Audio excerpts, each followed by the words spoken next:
তো হ্যালো বন্ধুগণ, আজকে তোমাদের জন্য একটা নতুন ভিডিও নিয়ে চলে এসেছি। আমি আর আমার সাথে রামিজ আছে। আমরা দুজন আজকে মার্কেটে যাব, খিদিরপুর ফ্যান্সি মার্কেট। ওখানে শুনেছি নাকি ফোনের পার্টসের দাম অনেকটাই কম আছে, মার্কেট যেহেতু। তো আজকে আমি আর রামিজ দুজনেই চলে যাব। তো প্রথমে আমরা ট্রেনে উঠে পড়েছি। এখন আমি ট্রেনে আছি, আমার পাশে রামিজ দাঁড়িয়ে আছে। দুজন মিলে আজকে প্ল্যান করেছি আজকে আমাদের ফোনটা সারিয়েও নেব, প্লাস কিছু পার্টসও কিনে নেব। তো যেমনটা তোমরা দেখতে পাচ্ছ, আমরা এখন ট্রেনে করে যাচ্ছি। ভিউটা দেখতে পাচ্ছ, এটা হচ্ছে মাঝেরহাট স্টেশনের 5 নম্বর প্ল্যাটফর্ম থেকে ট্রেনটি ছেড়ে দিয়েছে।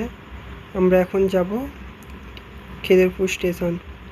তো আমি দেখো ক্যামেরার দিকে দেখি কীরকম হাসছে।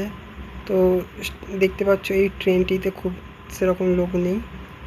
দেখতে পাচ্ছ ভিউটা কত সুন্দর লাগছে। আমরা এখন ব্রিজের উপর থেকে যাব, ট্রেনটি এখন আমাদের যাচ্ছে। এবার আমরা ব্রিজে উঠবো। তো রামিজের দিকে একটু ক্যামেরাটা করে দেখা।